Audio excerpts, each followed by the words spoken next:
One of your biggest competitors, whether you've got a product or a service, your biggest competitor, do you want to know what it is? It's your buyer doing nothing.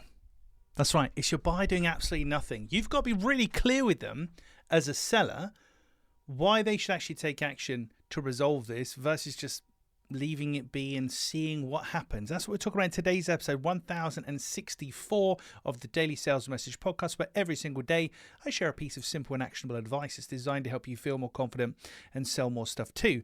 Now, what happens if your buyer does nothing? I'll use myself as the example with Clear Sales Message and what to say to sell. The premise is simple. When you say the right things to your buyer, your conversion increases, but also your confidence in yourself increases.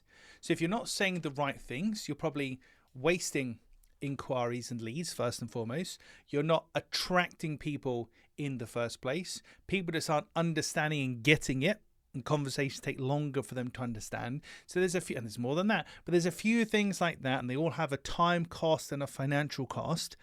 If you don't address your messaging, so if you do nothing, that's what's going to happen.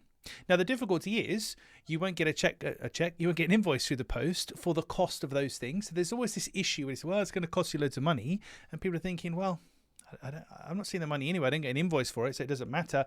But it does matter. And it's up to you to make it painfully clear to your buyer.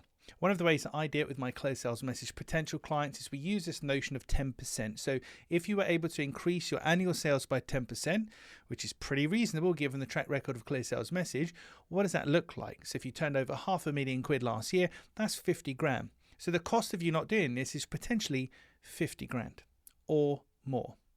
But the fact is, it's up to you to make it really clear to your buyer why doing nothing and leaving things for a period of time or just leaving them completely is not in their best interest. Sounds really ridiculously obvious, stupidly obvious if you will, but sometimes we have to point out the obvious to our buyers.